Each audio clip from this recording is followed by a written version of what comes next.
Sonic is known for a lot of things. His iconic blue color, his quills, his snarky attitude, his lineup of games that everyone agrees are all amazing and flawless. But really, despite the sometimes divisive nature of this Blue Hedgehog's catalog, one thing you'll always hear is that Sonic games have great music. One of my favorite things is watching someone hear Sonic music for the first time. You can see the exact moment it clicks, especially when someone who only remembers the old Genesis tracks suddenly hears the Frontiers Titan themes and gets slapped with metalcore. I expected rock, I did not expect this though. The reaction's always the same. Wait, this is Sonic?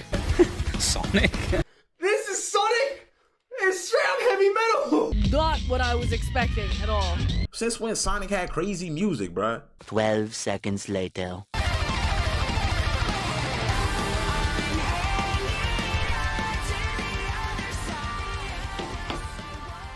What the fuck? And I love that reaction because it proves something this series has always done well. Surprising people, pushing boundaries, and absolutely committing when it comes to the music. And for me, nothing captures that creativity better than Sonic Adventure.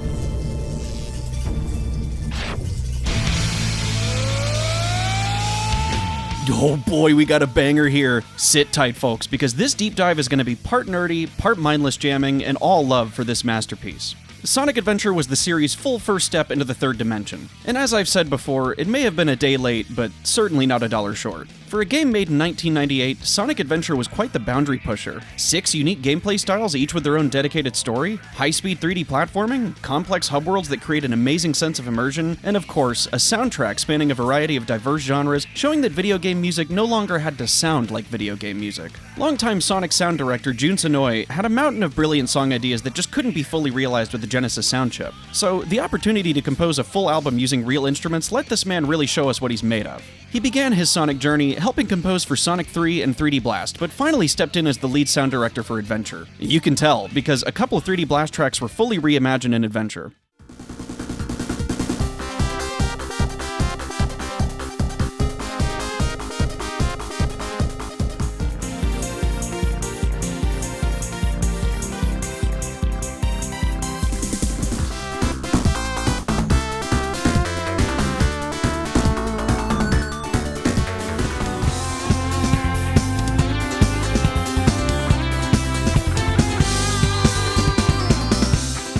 But the comparisons don't stop here, because it's time to talk about leitmotifs. Leitmotifs. Before we dive into this juicy topic, let me just make it known that I'm not a music theory expert. I play piano by ear and understand the concepts well, but if I mess up the naming conventions, please forgive me. That's why I'll have a handy-dandy piano on screen to demonstrate my points.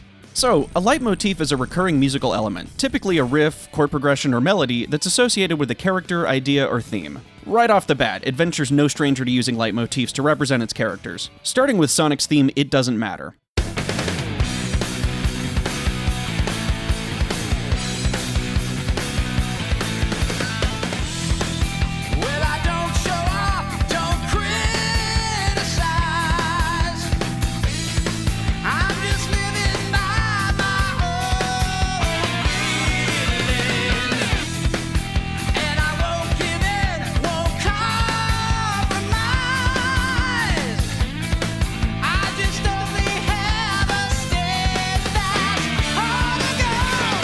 A song about a kind-hearted free spirit that always serves the greater good, but has to do it at his own pace and won't let anything slow him down? Yep, that's the Sonic I know and love. But one thing you'll always feel is Sonic's natural ability to remain unharmed and win, despite the odds or the challenge. Almost as if he's invincible?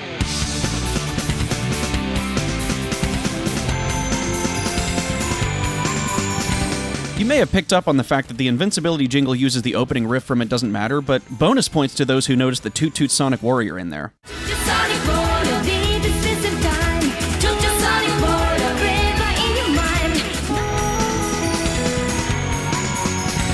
These may be neat-sounding songs and jingles in their own right, but what feels so impactful to me is the subtext. Combine Sonic's steadfast determination from It Doesn't Matter and the unstoppable will from You Can Do Anything. And Sonic truly is invincible.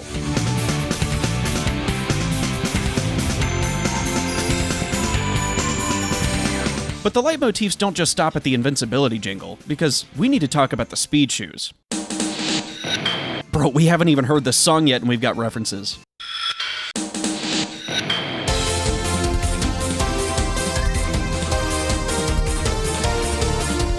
Ah, hear that? This, my friends, isn't Sonic's leitmotif. Nor Tails, Knuckles, Amy, no. This is Sonic Adventure's leitmotif. Or at least one of them, but this one's my favorite. It's such a beautiful string of notes, and there's no better track that showcases this other than Twinkle Park's Pleasure Castle.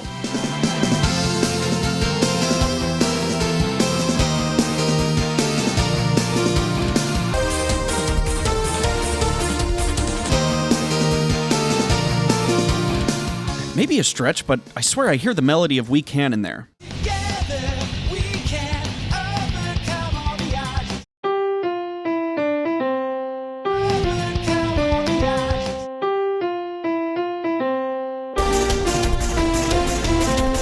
But that's probably a coincidence.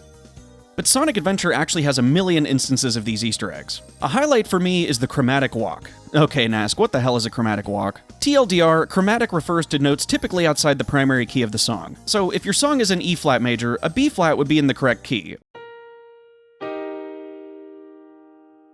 But a B would be chromatic.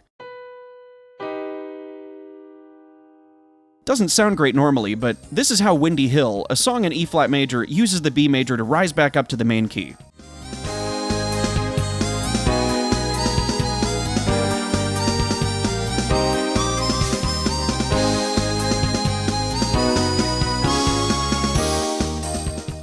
You see those three rising major chords there? B, D-flat, then E-flat? The only way these chords can work smoothly together is with context, and Windy Valley does a phenomenal job providing that context, easing you into that B major with a key switch up.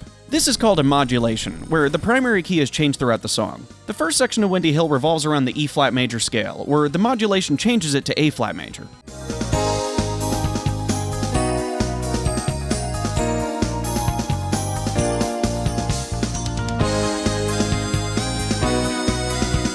The reason this works is because both scales actually share many of the same keys, meaning you can transition into the scale with chords that worked in the E-flat major scale, and then add chords that otherwise would have sounded out of place, now recontextualizing what key you're in. The switch-up is already brilliant, but the chromatic rise to end back up at the starting key of E-flat is masterfully executed.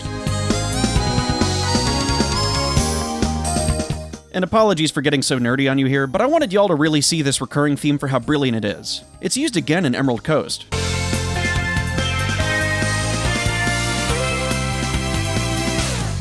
Twice.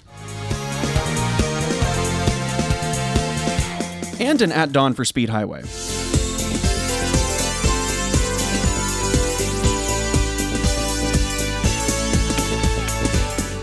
Now, to be fair, I was using the term chromatic walks, but walks typically refers to a series of notes rising one half step at a time, walking up the chromatic scale, so to speak. A typical walk from C to G would look like this, while a chromatic walk would look like this.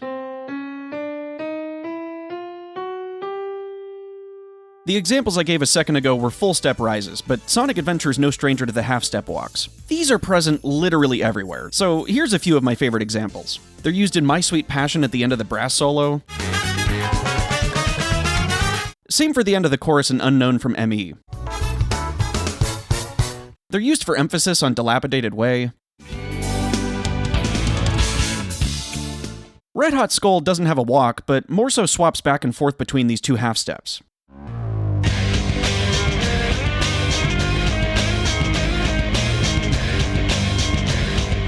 But there's no better example of chromatic walks than the main theme of this game, Open Your Heart.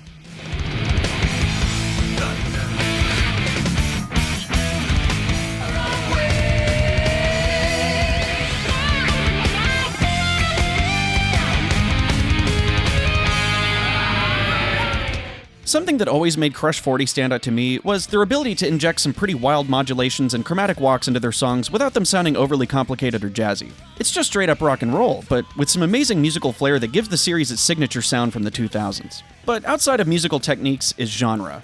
Sonic Adventure really left a mark on the future of Sonic music, having a wide array of genres from classic rock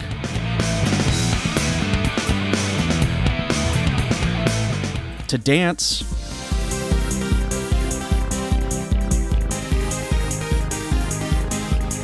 to synth pop,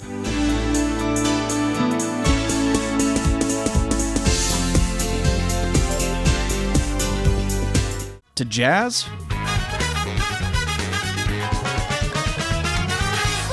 to funk,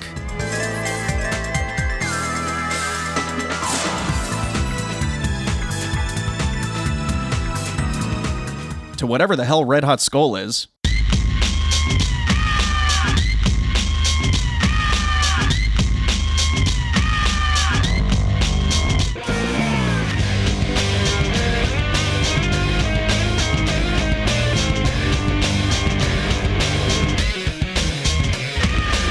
And in many cases, a combination of 2 or 3 genres in one song. Some of you already know this, but Knuckles' theme, Unknown from Emmy, is one of, if not my absolute favorite song from the entire series. On paper, this song shouldn't work. It's jazz, hip-hop, R&B fusion with distorted electric guitars, raspy male vocals from the POV of Knuckles, with beautiful, soulful female singing in the bridge and chorus. Oh, and a saxophone solo.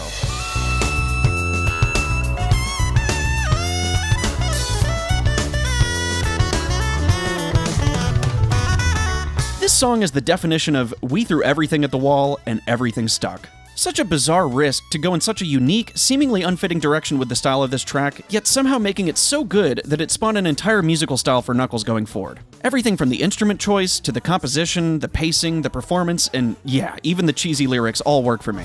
Hard as nails, it ain't hard to tell. I break them down whether they solid or frail. Unlike the rest, I'm independent since my first breath. First test, feel the right, then the worst left. Born on an island in the heavens, the blood of my ancestors flows inside me. My duty is to save the flower from evil deterioration. Be frightened, I'll stand up to all the pain and turmoil. Just believe in myself, won't rely on others. Now, all this music theory mumbo-jumbo is nice, but it doesn't hold a candle to feel. Music can be crafted incredibly well, have a lot of effort and brilliance behind it, but still, this is a video game. And what matters most is how well these tracks blend with the gameplay and setting. Well, it's no surprise that Sonic Adventure not only has an amazing soundtrack, but every song fits the occasion so well that you'll feel completely immersed in the world. Like, yeah, I'm playing as Sonic in Station Square, but now I'm in Station Square.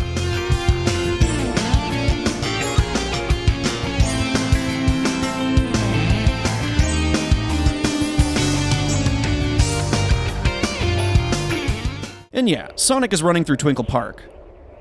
But now I'm in Twinkle Park.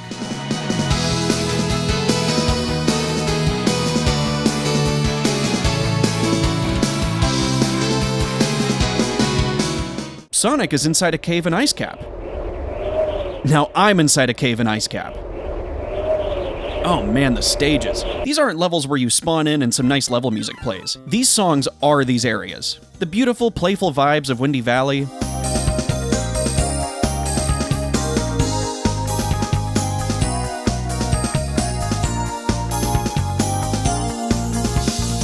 the soft, calming jazz of Casinopolis with the subtle noise of people gambling in the background.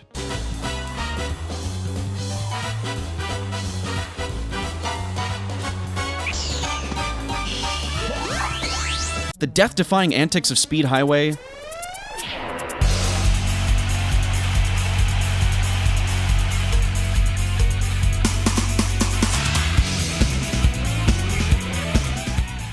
And the hopeful, almost nostalgic charm of also Speed Highway.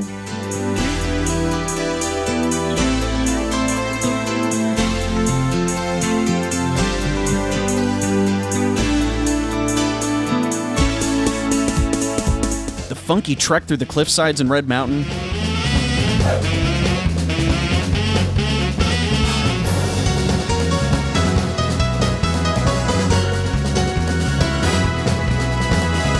And the reminder that in every basement is a doom metal concert.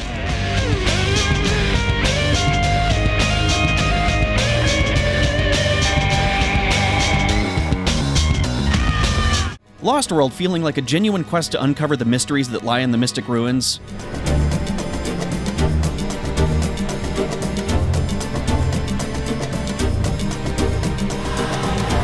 And Final Egg, first immersing you in Eggman's wacky mechanical metropolis.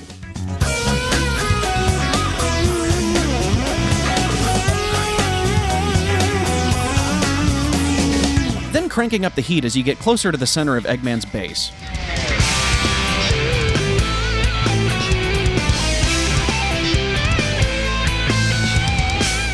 This soundtrack, paired with the level settings and visuals, makes for a grand adventure that truly takes Sonic and the player through the whimsical, wacky, and wonderfully diverse world of Sonic Adventure, and I can't get enough of it. A standout to me is just how eccentric the portrayal of Eggman is. And I don't just mean his dialogue, which is also a standout in this game. Shout out to the late great Dean Bristow. Behold my floating masterpiece, the Egg Carrier! Adieu, until we meet again, my friends! But the way he's portrayed visually and musically, there's always this amalgamation of strange synth leads and funky guitar present wherever this mad scientist leaves his impact.